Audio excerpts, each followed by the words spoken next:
Jangan lupa subscribe YouTube channel Metro TV News dan jangan lupa nyalakan notifikasinya.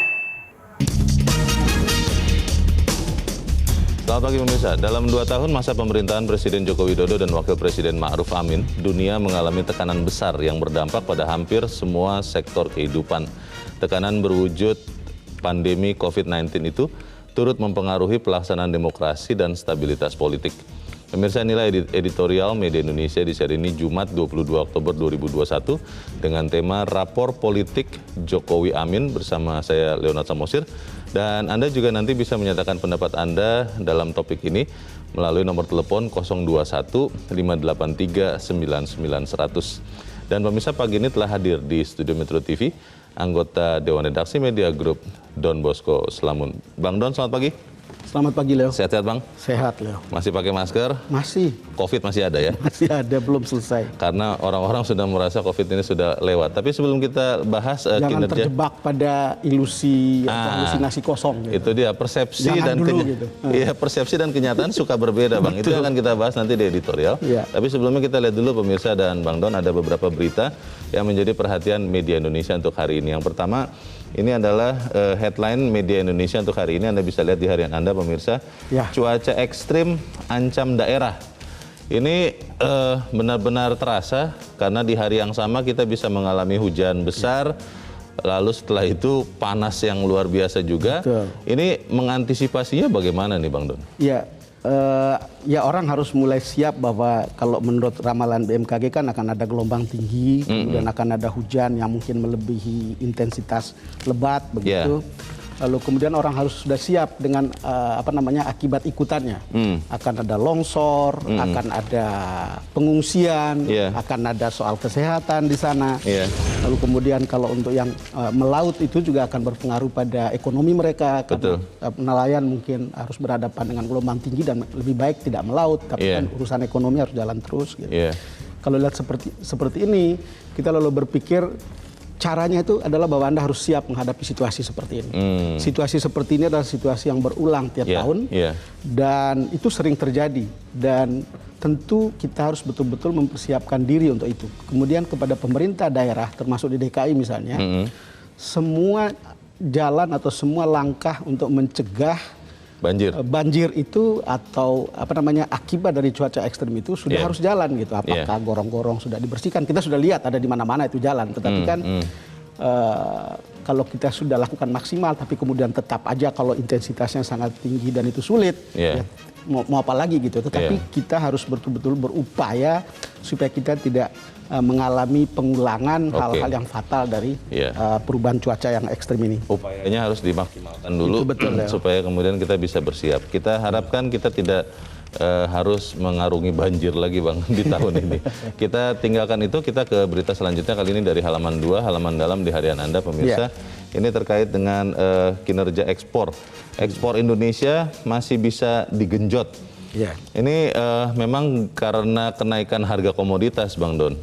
Ekspor kita jadi meningkat, tapi apakah memang peluang-peluang lainnya masih ada? Iya, kalau lihat berita ini kan komoditas yang naik itu kan kita tahu ya, Leo, ada kelapa sawit, ada batu bara begitu. Dan Presiden meminta, ini sudah naik, sebetulnya angka ini fantastis, 142 miliar dolar, atau kalau lihat pertumbuhannya dengan tahun lalu dibandingkan periode yang sama itu 37,77%. Ini sebuah peningkatan yang fantastis, tapi Presiden tetap meminta untuk terus digenjot, karena ini adalah momentum yang bagus ya. Nah, saya rasa mungkin selama ini kan kita masih terikat pada sejumlah komoditas ya, masih ada komoditas lain yang mungkin yang mestinya bisa digenjot untuk bisa membuat nilai ekspor kita itu lebih tinggi. Dan bukan hanya nilainya, tapi juga kuantitas jenis barang yang diekspor itu juga harus lebih banyak dan lebih beragam. Dan kita harapkan proses hilirisasi ya, Bang Don, yang hilirisasi sudah mulai itu kata kuncinya. Bisa kemudian membawa juga nilai tambah untuk Indonesia. Karena misalnya kita ekspor batu bara ya, karena sekarang banyak orang menjelang negara-negara yang sudah mulai menggeliat ekonominya, tapi juga memasuki musim dingin, itu kan mereka memerlukan energi. Dan saya kira kalau kita memberi nilai tambah pada batu bara yang kita ekspor, ya mesti nilainya akan lebih besar. Gitu. Baik, kita dorong mungkin dalam hal ini khususnya Kementerian Perdagangan ya, untuk membantu menggenjot ekspor dengan lebih masif lagi. Kita ke berita selanjutnya kali ini masih dari halaman 2 di bagian bawah. Ini terkait dengan tidak bisa berkibarnya bendera merah putih ini Bang Don. Kinerja Kementerian Pemuda dan Olahraga dan LADI, Lembaga Anti Doping Indonesia, dinilai lamban. Nah, ini bagaimana nih Bang Don? Iya Leo, ini jadi viral. Terutama karena setelah orang melihat di Piala Thomas itu bukan bendera merah putih yang dikibarkan, tapi bendera PBSI. Saya kira ini sebetulnya sudah diingatkan sebelumnya, tapi entah kenapa begitu kok tidak jalan gitu. Mungkin karena mengira Indonesia tidak akan menang Bang di Thomas, sehingga tidak perlu mengibarkan bendera merah putih. Jangan-jangan ya. Poinnya kan adalah bahwa orang mestinya melakukan tugas di level masing-masing itu pada level terbaik. Kalau LADI itu tugasnya adalah untuk urus doping gitu, mestinya mereka harus jalankan pekerjaan dengan ini bukan suatu hal yang terlalu rumit gitu. Kemudian mengingatkan atau paling tidak apa yang diingatkan oleh lembaga anti doping dunia gitu, mestinya bisa jalan gitu. Apa sih susahnya gitu kira-kira Leo? Kan katanya begitu Bang, bangsa Indonesia dikenal dengan bangsa yang bergegas begitu cepat setelah jenggotnya terbakar. Dan ini kelihatannya seperti itu. Ada usulan yang mengatakan begini Bang Don, sebaiknya ya sudahlah urusan anti doping ini dihandle langsung presiden lah. Bagaimana Bang? Apa-apa kalau presiden yang harus bikin kan, terus untuk apa kemudian seseorang ditempatkan di situ? Gitu. Taruhlah Pak Menpora mestinya bisa lebih cepat untuk melakukan ini gitu. Memang ini soal rasa perasaan di hati publik ketika lihat Piala Thomas kemudian kembali ke Indonesia lalu kemudian lihat benderanya tidak ada. Tuh, ini kan tontonan kita semua lalu kok begini? Ngapain aja di pejabat kerjanya? Kita harapkan setelah sekian banyak harapan kita, tekanan juga Bang, kinerja dari LADI dan Kemenpora ini bisa membaik supaya tidak lagi terulang tragedi tidak bisa berkibarnya bendera merah putih di ajang internasional. Kita ke editorial. Editorial hari ini masih dengan evaluasi kinerja pemerintahan Jokowi Ma'ruf Amin 2 tahun ya Bang. Tapi dilihat dari rapor politik. Judulnya hanya rapor politik Jokowi Amin. Ini maksudnya rapornya biru, merah, sangat bagus, sangat buruk atau bagaimana Bang Don? Kalau kita lihat konten editorial hari ini, rapornya biru. Biru ya? Tetapi ada beberapa catatannya. Apa yang perlu dicatat? Pertama, di saat seperti ini indeks demokrasi kita turun. Turun tetap walaupun mengikuti tren global, tapi kan kita selalu berharap kalau bisa kita bisa dikecualikan untuk hal yang lebih baik, kita bisa dikecualikan gitu. Yang kedua, kalau lihat angkanya, jumlah masyarakat yang tidak puas dengan pelaksanaan demokrasi di tanah air itu meningkat. Pada tahun September 2021 itu naik menjadi 44,1%. Padahal bulan April pada tahun 2021 itu 32%. Jadi naik yang mengatakan pelaksanaannya tidak memuaskan itu 12% gitu. Data SMRC pada 2019 41 responden menyatakan kondisi politik kita itu sangat baik. Tetapi pada survei terakhir hanya 26,8% masyarakat yang mengatakan sangat baik. Artinya orang yang mengatakan sangat baik itu juga menurun. Berkurang gitu, ya. Jadi kalau lihat seperti ini, ya ini sebuah catatan. Walaupun tentu ada catatan yang juga harus kita catat itu dengan baik. Misalnya sukses pilkada serentak, 270 pilkada. Lalu kemudian kedua, situasi seperti saat ini misalnya ada di tengah-tengah pandemi.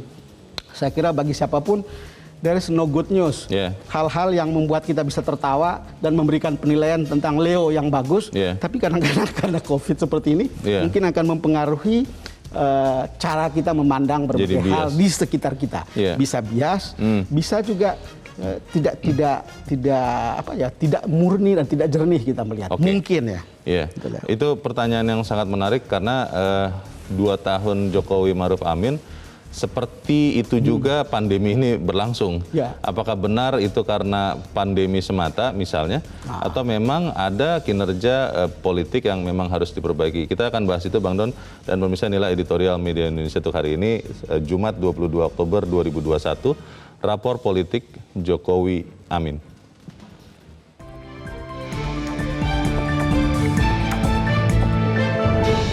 Rapor politik Jokowi Amin.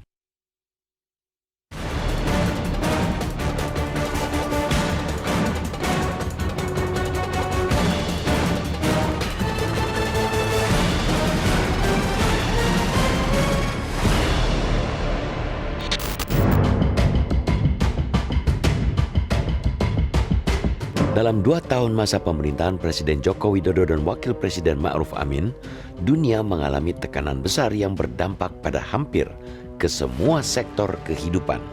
Tekanan berwujud pandemi COVID-19 itu turut memengaruhi pelaksanaan demokrasi dan stabilitas politik. Rapor politik Jokowi Amin sesungguhnya biru. Banyak terobosan yang dilakukan termasuk merangkul lawan politik. Akan tetapi, terobosan itu tidak terkomunikasikan dengan baik, sehingga menuai persepsi publik yang kurang menggembirakan dalam berbagai survei. Laporan Riset Economist Intelligence Unit atau EIU tentang Indeks Demokrasi 164 negara untuk 2020 yang dirilis awal tahun ini menunjukkan rata-rata skor demokrasi global menurun. Indonesia pun tidak luput hingga tergelincir ke kategori demokrasi terendah selama 14 tahun terakhir. Skor terendah dalam penghitungan indeks demokrasi di Indonesia ada pada indikator budaya politik dan kebebasan sipil. Pembatasan-pembatasan aktivitas masyarakat sebagai upaya menegakkan protokol kesehatan harus diakui telah membuat sejumlah kanal demokrasi tersumbat. Kondisi tersebut dalam persepsi publik menurut sejumlah survei lanjutan belum mengalami perbaikan. Indikator politik Indonesia melalui laporan survei yang dirilis akhir September lalu mengungkapkan jumlah masyarakat yang tidak puas atas pelaksanaan demokrasi di tanah air mencapai 44,1%, naik jika dibandingkan dengan April 2021 yang sebanyak 32,1%. Kemudian, survei evaluasi 2 tahun kinerja Jokowi Amin yang digelar Saiful Mujani Research Center atau SMRC menyebut hanya 26,8% responden yang menilai kondisi politik nasional sangat baik atau baik. Pada Desember 2019, masih ada 41% responden yang menyatakan kondisi politik di tanah air sangat baik atau baik. Bila dilihat secara lebih berimbang, pelaksanaan demokrasi maupun kondisi politik Indonesia tidak jelek-jelek amat. Bahkan, Indonesia berhasil menggelar pilkada serentak pada Desember 2020 di tengah impitan wabah COVID-19. Pilkada untuk memilih 270 kepala daerah itu disebut sebagai salah satu pemilihan umum terbesar di dunia yang paling sukses terlaksana. Bukan hanya pelaksanaan yang lancar tanpa menimbulkan klaster baru lonjakan kasus COVID-19, Pilkada 2020 juga mencatat partisipasi pemilih yang mencapai 76,09%. Jumlah partisipasi tersebut tertinggi sejak pelaksanaan Pilkada serentak 2014. Angka tersebut menggambarkan antusiasme warga untuk memilih kepala daerah sekaligus kepercayaan kepada penyelenggara pemilu bahwa mereka bisa memilih dengan aman. Apalagi ketika itu banyak kalangan yang menilai pelaksanaan Pilkada terlalu dipaksakan. Mereka khawatir gelaran pilkada akan memperburuk situasi pandemi. Kelancaran pilkada ikut menggambarkan stabilitas politik yang terjaga dengan baik. Persatuan nasional tetap kokoh. Gejolak politik di akar rumput hingga tingkat elit relatif minim. Hal itu menjadi modal berharga pemerintah untuk fokus menanggulangi pandemi COVID-19 dan dampaknya. Tentu saja, pemerintahan Jokowi Amin tidak boleh menafikan persepsi publik tentang demokrasi dan kondisi politik yang cenderung memburuk. Kenyataannya memang ada masalah di kebebasan sipil dan budaya politik meski tidak seheboh di media sosial. Beberapa ekspresi kebebasan berpendapat mendapatkan perlakuan penindakan yang kelewat batas. Aksi saling lapor tetap marak, mulai dari kalangan masyarakat biasa sampai ke tingkatan para elit pemerintahan dan politik. Pemerintahan Jokowi Amin masih menyisakan 3 tahun masa kepemimpinan. Banyak hal yang bisa dibenahi sebagai pekerjaan rumah untuk menguatkan kembali demokrasi. Bukankah Jokowi Amin punya jajaran pembantu yang khusus menangani politik, hukum, dan keamanan? Ya, itulah fungsi mereka.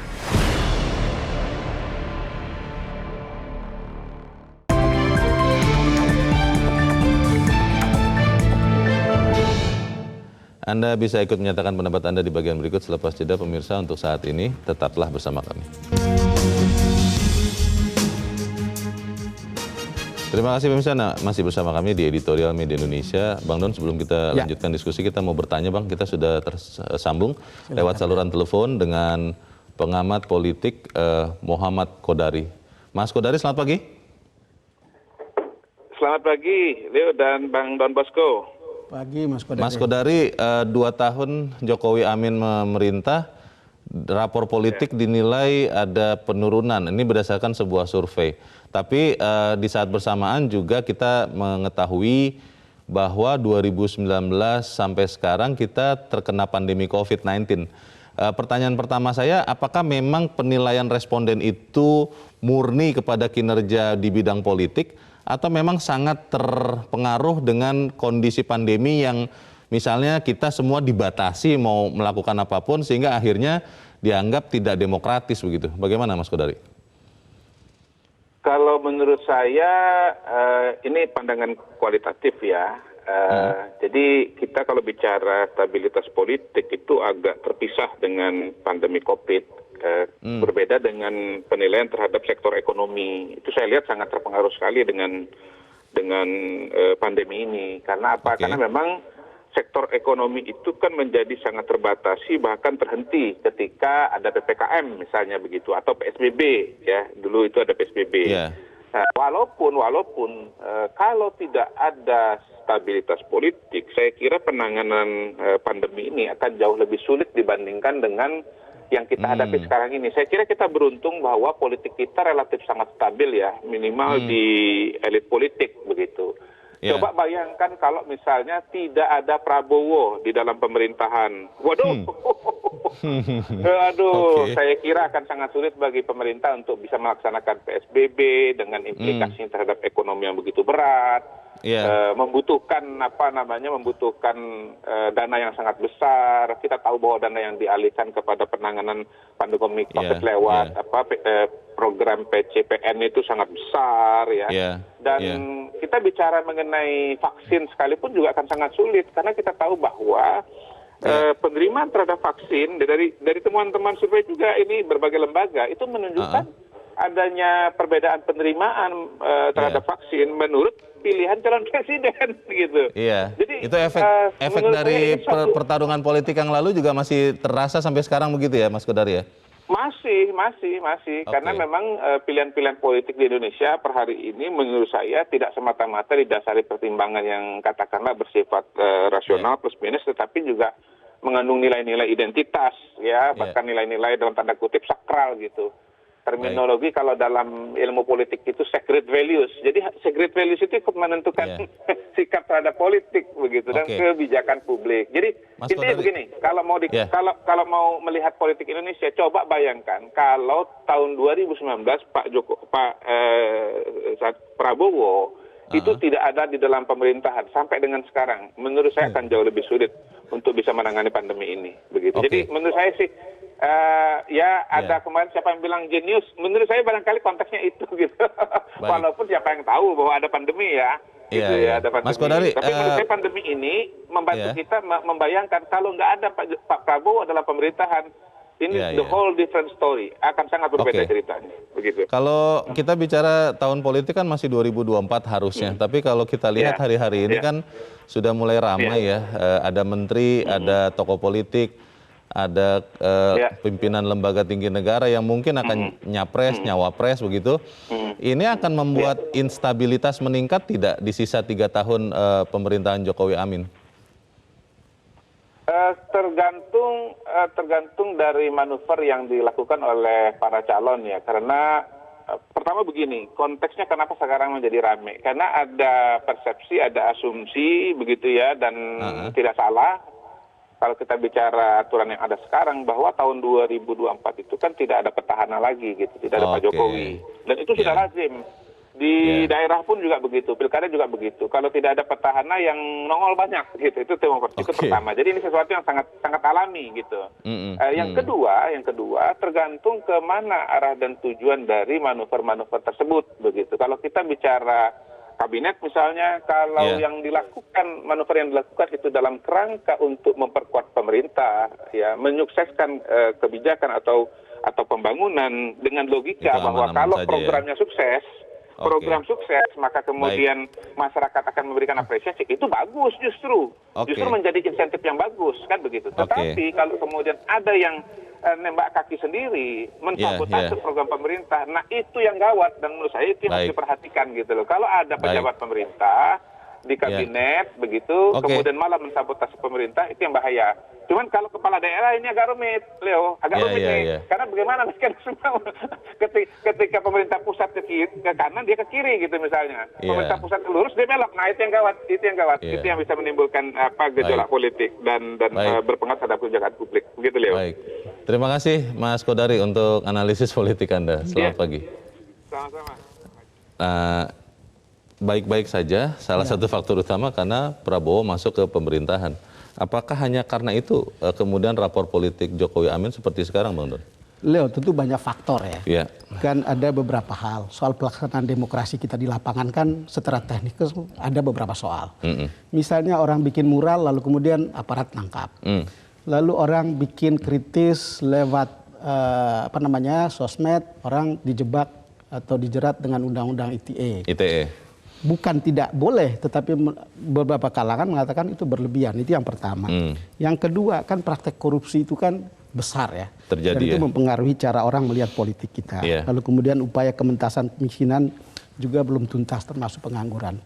Yang keempat, seperti yang dikatakan oleh Mas Kodari, kalau lihat situasi politik kita sekarang, salah satu moment of truth-nya itu adalah ketika Jokowi mengangkat Pak Prabowo atau membuat koalisi besar pada bulan Oktober tahun 2019. Situasi itu membuat koalisinya besar, lalu kemudian ditambah lagi sekarang terakhir dengan PAN, semua itu kemudian orang mengatakan, pemerintahan ini kemudian tidak punya check and balances. Jadi hanya ada Partai Demokrat di luar dan ada PKS di luar. Tetapi kembali lagi, ketika kita melihat peristiwa penyatuan Prabowo dan Presiden Jokowi pada tahun 2019, post factum. Andai kata tidak ada peristiwa itu, apakah kita seperti sekarang? Apakah kita stabil seperti sekarang? Itu pertanyaan atau apa yang dikatakan oleh Mas Kodari tadi betul. Rasanya tidak. Karena kalau kita lihat ekor dari Pilpres itu begitu banyak fake news, begitu banyak segregasi di dalam publik itu berdasarkan berbasis unsur-unsur sektarian. Ada soal pertentangan minoritas, mayoritas dan seterusnya. Kegaduhan politik di saat itu, bayangkan kalau terjadi di situasi pandemi seperti sekarang, kita tidak akan bisa menyelesaikan soal ini. Dan hasilnya adalah kita lihat dari berbagai survei itu publik itu puas dengan kinerja Presiden Jokowi, itu 60% tingginya, bahkan 60,7% tahun lalu, Oktober tahun lalu, dan sekarang 64,6% September 2021. Kepuasan terhadap cara-cara pemerintahan Jokowi mengatasi COVID. Kalau kita lihat seperti ini, ya kita tergantung sekarang kita lihat ini sebuah situasi yang baik atau buruk begitu kira-kira. Pertanyaan berikutnya adalah kalau kemudian semua kekuatan sudah masuk, ya bagaimana kalau kemudian arahnya ternyata tidak sama dengan arahnya rakyat. Kalau sampai terjadi, kita harus jeda dulu. Bang Don dan Pemirsa tetap bersama kami. Editorial Media Indonesia segera kembali. Terima kasih pemirsa, Anda masih bersama kami di Editorial Media Indonesia. Bang Don, pertanyaannya adalah apakah kemudian setelah sekarang dinilai bahwa memang kondisi politik kita lebih stabil karena tadi ada penggabungan koalisi, itu akan tetap kemudian bisa tetap stabil dan untuk kesejahteraan rakyat atau bagaimana, Bang? Iya Leo, ini menarik ya. Saya tidak ingin berpendapat, tetapi mungkin kita bisa mengutip pendapatnya Profesor Kishore Mahbubani, ahli kebijakan publik Singapura, yang kemudian memuji Jokowi sebagai menempuh langkah cerdas ketika merangkul seorang Prabowo. Hasilnya seperti sekarang. Dan ingat, politik kita stabil. Tapi ingat bahwa pada saat itu Presiden Jokowi juga harus menjinakkan rekan koalisinya. Lalu mengatakan ini kabinet gotong royong. Jadi ada alasan untuk mengambil Pak Prabowo. Karena waktu itu koalisi juga protes begitu. Betul. Pada saat yang sama, Pak Prabowo juga diprotes oleh pendukungnya. Maka setelah 6 bulan kemudian, beliau itu berpidato, saya ambil kutipan sedikit. Saya putuskan saat ini untuk mengambil langkah besar rekonsiliasi nasional dengan mengesampingkan kepentingan partai, perasaan pribadi, dan segala sesuatu yang menjadi pikiran kita saat itu. Gitu. Apapun yang terjadi, tidak boleh ada perpecahan di antara bangsa kita. Saya tidak mau merupakan bagian dari perpecahan itu. Jadi orang sacrifice baik Pak Jokowi dengan koalisinya sacrifice, Pak Prabowo juga sacrifice untuk kemudian menyatu dan hasilnya seperti sekarang. Yeah. Kita ingat bahwa pada waktu itu fake news begitu Yeah. merajalela, soal isu-isu agama begitu merajalela, Yeah. publik itu seperti terteror Yeah. dengan situasi pada saat itu. Terbelah. Dan kalau kita lihat saat ini dengan segala dampak yang kita lihat sementara ini, mestinya sih kita harus melihat bahwa ini sesuatu yang oke gitu untuk kita. Baik, Gitu, Leo. kita akan coba bertanya juga Bang Don kepada pemirsa Metro TV. Kita sudah terhubung dengan pemirsa Metro TV di Riau, Bagan Si Api-Api, ada Pak Sugeng. Pak Sugeng, selamat pagi. Selamat pagi, Metro. Selamat pagi Pak Sugeng. Bagaimana Pak pendapat Anda terkait rapor politik Jokowi Amin? Silakan Pak, singkat padat saja. Oh ya, mengenai rapor politik Jokowi Amin, saya rasa saya sebagai rakyat yang kecil cukup begitu bagus dan agak puas begitu ya. Oke. Namun di sana sini mungkin masyarakat ada yang kurang puas, namanya manusia. Sudah puas kurang puas. Ya. Tapi ini perlu dikontrol dan diawasi dan betul-betul untuk diselidiki apa yang kurang dan apa yang berlebih. Contohnya bagi kami itu menggarisbawahi tentang masalah hukum. Hukum itu pertama yang dari Kepolisian Republik Indonesia pada dewasa ini betul-betul sangat memalukan dan prihatinkan. Bahwa ada di Tanjung Balai Asahan lagi yang 11 orang polisi itu terlibat narkoba itu perlu dihukum dan perlu dikembangkan. Harus dibersihkan ya. Ada atasan itu. Baik. Terima kasih Jadi Pak Sugeng di Bagan Si Api-Api. Mohon Presiden untuk menegur kepada Kapolri yang tegas betul-betul. Jangan kita masyarakat ini perlu perlindungan hukum, tapi jangan hukum dipermainkan. Baik, terima kasih Pak Sugeng di Bagan Si Api-Api Riau. Selamat pagi, di belakang Pak Sugeng ada Pak Edward di Curup Bengkulu. Pak Edward, selamat pagi. Selamat pagi Bung Leonard, selamat pagi Bung Don Bosco. Kalau Selamat pagi, kita silakan, melihat hasil survei dari surveyor bahwa kondisi politik kita cukup stabil. Ini satu kebijaksanaan langkah besar yang diambil Jokowi. Walaupun dia mengorbankan mungkin perasaan dongkol sama, ada dua tokoh yang kita salut. Jokowi mengambil kebijaksanaan dan disambut oleh Prabowo dan rekannya. Walaupun mereka ditentang tadi diceritakan oleh koalisinya. Sehingga negara kita yang membuat kita kisruh ini kan masih ada yang tidak puas. Sudah itu eranya era medsos. Sehingga di medsos itu bertebaranlah ujaran-ujaran kebencian, hashtag yang masih berjalan sampai sekarang. Tapi kalau ini misalnya terjadi sebelum era medsos, kita nggak akan merasakan hal yang begini. Ini munculnya kekacauan-kekacauan ini kan masih ada pihak-pihak. Itu yang pertama. Yang kedua, demokrasi itu bukan berarti kita boleh menyerang hak orang lain. Saya pribadi sebagai rakyat, kalau merasa diserang, difitnah, saya akan membalas. Apalagi seorang pejabat. Nah ini kan yang jadi masalah kan ada pejabat yang diserang itu mengadukan, dikatakan itu tidak demokratis. Itu yang kedua. Yang ketiga, ada munculnya dikatakan penekanan demokrasi kasus Habib Rizik yang melanggar protokol kesehatan. Dianggap itu kriminalisasi. Padahal betul-betul itu hukum yang ditegakkan. Bukan berarti cuma ada pihak-pihak yang menjual, menggoreng ini. Kita bangsa Indonesia salut dengan dua tokoh, Prabowo dengan Jokowi. Mereka betul-betul seorang negarawan, jiwa besar. Terima kasih. Baik, terima kasih Pak Edward di Curup Bengkulu. Selamat pagi Pak. Pemirsa mengatakan ada koreksi yang memang harus tetap dilakukan, Bang Don. Tadi Pak Sugeng dan Pak Edward mengatakan memang dua orang negarawan, seorang Joko Widodo dan Prabowo Subianto. Pertanyaannya adalah begini Bang, kan ada adagium bahwa power tends to corrupt, absolute power corrupts absolutely. Ketika semua kekuatan bergabung di dalam koalisi yang besar, yang memberikan mekanisme check and balance itu akhirnya siapa Bang? Ya itu memang pertanyaan kan. Mestinya kalau partai koalisinya sudah sangat besar, kita juga kepingin di antara mereka itu ada kekritisan satu sama lain. Susah Bang. Kritis terhadap teman. Enggak, bukan tidak bisa. Kalau saya sebagai teman, saya akan bisa menegur teman saya. Dibanding misalnya menunggu suara koalisi. Suara oposisi. Dari luar. Suara oposisi kan nyaris terlalu kecil. Dan bahkan ada kesan mungkin Demokrat yang termasuk vokal. Tapi PKS itu kelihatannya kan diem. Mungkin mereka jalan dengan agenda mereka sendiri. Lalu diharapkan media ikut mengontrol. LSM ikut mengontrol. Para kelas menengah ikut mengontrol. Mestinya kekuatan ada di situ. Gitu. Itu kan kritik yang kemudian ini. Tapi kita berharap di antara koalisi yang besar ini ada semacam saling cubit ke teman gitu. Jangan gitu loh, gitu. Kira-kira gitulah Leo kalau kamu tanya gitu. Seharusnya bisa ya? Mestinya bisa gitu. Walaupun saya kurang yakin itu Bang. Bagaimana kemudian benar-benar bisa melakukan itu karena kan Kalau dalam tanda berbekal keyakinan memang agak absurd. Leo. itu dia. Bang Dot, hal lain yang kemudian juga menjadi pertanyaan adalah ini sekarang kan masih di tengah pandemi Bang, 2021.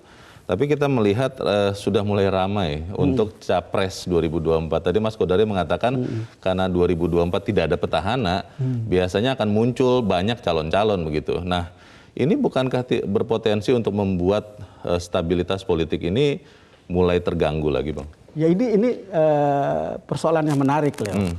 Karena ini koalisi besar, kita berharap karena dia koalisi besar, kegaduhan menjelang 2023 ke atas itu mungkin bisa lebih terkendali.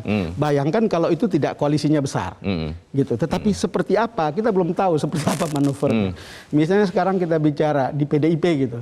Oh ada cerita bahwa Mbak Puan akan dicalonkan sebagai wakilnya Pak Prabowo, tapi ada juga hasil survei yang memperlihatkan seorang Ganjar itu popularitasnya dan elektabilitasnya naik bahkan menyaingi Pak Prabowo gitu. Ini kan hal-hal yang bisa kita lihat dinamika internal yang mungkin akan mempengaruhi situasi politik secara keseluruhan. Betul. Belum lagi misalnya orang seperti Pak Anies atau RK dan lain-lain, kan kita bisa lihat seperti apa gitu. Tetapi mungkin terlalu dini untuk mengatakannya.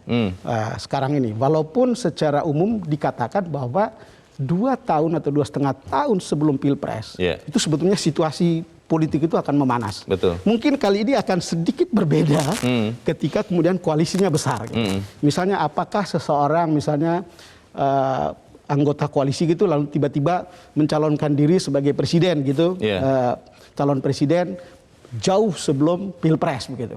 Seperti apa kerja di kabinet, seperti apa kerja koalisi gitu, ketika ada di kiri kanannya, ini bapak ini bakal jadi calon presiden.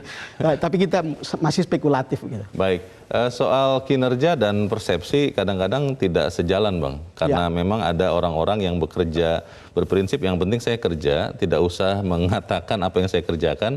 Akhirnya masyarakat tidak mengetahui dan akhirnya persepsinya terhadap orang yang bekerja ini tidak akurat. Kita akan bahas itu di bagian berikut. Pemirsa tetap bersama kami, Editorial Media Indonesia segera kembali.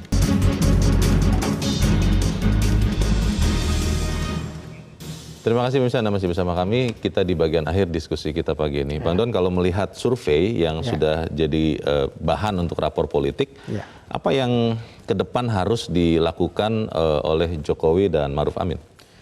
Leo, ini kalau lihat cara pemerintahan Jokowi menangani berbagai soal ya. Ini kalau kita lihat itu presiden itu atau pemerintahan ini ingin memberi 2 hal sekaligus. Memberi rakyat makan, dalam tanda kutip kesejahteraan, di saat yang sama juga memberi peluang pada demokrasi. Jadi membuka mulut rakyat untuk bisa bicara sebesar-besarnya. Saya ingat betul, tentu kalau lihat seperti ini, tentu kita akan lihat hasilnya. Hasilnya tentu ya seberapa kuat kita menyejahterakan, lalu seberapa kuat kita membuat demokrasi itu berkembang lebih besar atau lebih tinggi, itu akan terlihat bahwa hasilnya itu ya tidak bisa melihat salah satunya lebih tinggi dari yang lain atau lebih kurang. Ingat Leo tahun berapa, tahun 80-an ya. Itu Benigno Aquino, suami dari Presiden Filipina, ketika mau turun dari pesawat, diwawancarai oleh wartawan di pesawat. Apa yang Anda lakukan untuk Filipina? Gitu. Saya bangun Filipina itu hanya 2 hal. Kalau saya tidak bisa memberi rakyat saya makan sampai kenyang, saya akan buka mulut mereka lebar-lebar. Kalau saya tidak mau mereka mulutnya dibuka lebar-lebar, saya akan memberi mereka makan sampai kenyang. Karena kalau saya beri mereka makan kenyang, mereka akan, kalau sudah kenyang mereka tidur, mereka tidak akan berisik. Tetapi kalau saya tidak mampu beri makan, ya saya buka mulutnya lebar-lebar. Karena kalau dia sudah bisa teriak-teriak, diberi kesempatan untuk berdemokrasi, dia lupa kalau dia lapar. Tapi memberi dua-duanya mungkin pada saat itu susah. Sekarang dalam situasi seperti kita ini, kalau lihat rapornya, demokrasi kita ada di sini di atas rata-rata, tapi tidak merah. Lalu ekonomi kita juga tidak merah-merah banget, apalagi di situasi pandemi. Kita lihat 2 jalan ini seiring gitu. Kalau kita lihat Leo, ya seperti apa hasilnya? Jangan mengharapkan orang yang berharap demokrasi seperti sangat tinggi gitu. Ya juga orang harus ingat, ini demokrasi itu tools untuk mencapai kesejahteraan kan. Tapi ada yang berpendapat begini Bang Don, mungkin di negara maju, katakanlah seperti Amerika Serikat yang pendidikannya sudah maju, pemahaman akan demokrasi sudah lebih baik daripada kita, maka mengedepankan demokrasi lebih daripada kemudian stabilitas itu boleh dilakukan. Tapi kalau di Indonesia yang tingkat pendidikannya pun masih belum setinggi Amerika, belum perlu Bang, atau belum waktunya untuk dilakukan itu. Karena kita bisa melihat betapa orang sekarang apalagi lewat media sosial bisa sama sekali tidak berpikir untuk menyatakan pendapat, menyerang siapapun tanpa dasar yang kuat, dan itu yang kemudian merusak jalannya demokrasi sebetulnya di Indonesia. Bagaimana Bang? Ya, ini kan soal pemahaman kita terhadap situasi secara keseluruhan. Ya. Sekali lagi kita tidak bisa memilih salah satunya. Selalu harus dipercaya bahwa demokrasi itu bukan tujuan, tapi tools untuk mencapai kesejahteraan. Alat untuk mencapai kesejahteraan. Cara yang terbaik untuk bisa mencapai kesejahteraan. Gitu. Lalu kemudian kalau lihat situasi kita, masyarakat kita juga kan sangat bervariasi ya. Coba bayangkan ada satu ekstrim, dulu kita menerapkan demokrasi liberal. Lalu setelah demokrasi liberal kita merasa ada yang salah, kita masuk ke pendulum yang lebih ekstrim, ke kanan, demokrasi terpimpin. Sangat otoriter. Sangat otoriter. Kemudian kita lihat Pak Harto, dia bilang kita mau beri makan, tapi jangan dulu ribut-ribut. Gitu. Pada masuk Pak Habibie, dia pikir lagi gaduh begini, krisis, udahlah buka saja kebebasan. Jadi tidak perlu ada siup, partai boleh banyak. Ketika orang teriak, dia lupa bahwa lagi krisis. Tapi bisa selesaikan krisis pada masa itu. Lalu kemudian kita lihat sekarang pada masa Gus Dur dan seterusnya. Lalu kemudian pada masa Jokowi. Ini kalau lihat seluruh proses ini, kita itu kan kelihatannya makin lama makin matang gitu. Walaupun tiba-tiba di saat seperti ini, demokrasi kita itu nyaris tanpa batas ketika era sosial media itu betul datang. Era media baru itu datang. Gitu. Ada hal yang kemudian membuat kita shock juga. Gitu. Ya akhirnya terpaksa ini harus dibatasi. Makanya kan kemudian ada cerita atau ada masalah ketika kita lihat, loh kok dibatasi seperti sekarang.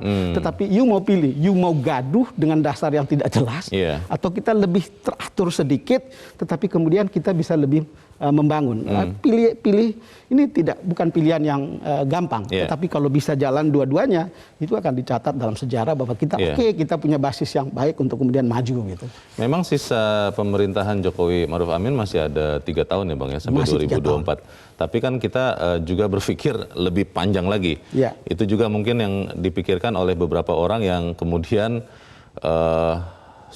pendukungnya rame-rame memasang balihonya begitu ya dari sekarang. Nah, tetapi pertanyaannya begini Bang, kalau kita ingin Indonesia ini berkelanjutan, apa yang dilakukan oleh Jokowi Ma'ruf Amin sekarang kita kebanyakan menganggapnya tepat. Bagaimana melanjutkannya setelah mereka tidak lagi menjabat? Ya, situasi sekarang ini kan memperlihatkan tentang apakah ada potensi orang atau kepemimpinan yang muncul setelah Jokowi. Dengan asumsi apakah ini akan lebih baik atau sama saja atau bahkan lebih jelek. Kita kan belum tahu semuanya. Lalu kalau dari berbagai hasil survei, para pakar mengatakan angka ini belum meyakinkan apakah Pak Prabowo yang akan terpilih, apakah orang seperti Ganjar yang akan terpilih. Ini belum meyakinkan, ini masih ada waktu gitu, jadi masih cukup lama. Tapi poin kita adalah, ya kalau bisa sih rakyat kita makin terpelajar dalam memilih pemimpin. Rakyat kita makin cerdas memilih pemimpin yang baik di masa depan. Karena kita tahu apa yang sudah diletakkan oleh Presiden Jokowi atau pemerintahan Jokowi dalam 2 periode seperti ini, apa yang diletakkan atau dasar yang diletakkan oleh Pak SBY selama 10 tahun seperti apa. Dan kemudian kalau kita bisa lihat, ya mestinya kita kali berikut harus sustain untuk melihat perkembangan atau apa namanya, supaya kemudian orang menikmati, oh kita sudah di sini lalu kemudian naik kelas dan seterusnya. Yang kita butuhkan adalah kecerdasan masyarakat untuk memilih pemimpin, pertama bisa sustain dengan situasi seperti sekarang, tidak melakukan perombakan yang kemudian mulai dari nol. Iya kalau benar gitu. Kemudian yang kedua, ya bukan saja pemerintahan di pusat gitu, tapi kemudian juga publik juga cerdas memilih pemimpin di daerah, karena selalu persoalan kita ada di situ. Rakyat yang memilih, rakyat yang menentukan, tapi untuk beberapa hal ada juga rakyat atau kelompok yang keliru memilih pemimpinnya kan gitu. Hal ini mestinya tidak boleh terjadi lagi setelah sekian hampir 30 tahun kita melakukan reformasi gitu. Baik, semoga apa yang kita sampaikan ini juga menjadi masukan yang diperhatikan ya Bang oleh pimpinan. dan kita sama-sama bisa mempertahankan stabilitas politik. Bang Don, terima kasih sudah hadir tempat ini, Bang. Selamat pagi. Selamat pagi, Lea. Pemirsa, beberapa ekspresi kebebasan berpendapat mendapatkan perlakuan penindakan yang kelewat batas. Aksi saling lapor tetap marak, mulai dari kalangan masyarakat biasa sampai ke tingkat elit pemerintahan dan juga elit politik. Pemerintahan Jokowi Ma'ruf Amin masih menyisakan 3 tahun masa kepemimpinan. Banyak hal yang bisa dibenahi sebagai pekerjaan rumah untuk menguatkan kembali demokrasi. Saya Leona Samosir, terima kasih Anda sudah menyaksikan. Tetap pakai masker Anda, cuci tangan, dan kalau tidak perlu tidak usah kemana-mana. Selamat pagi, sampai jumpa.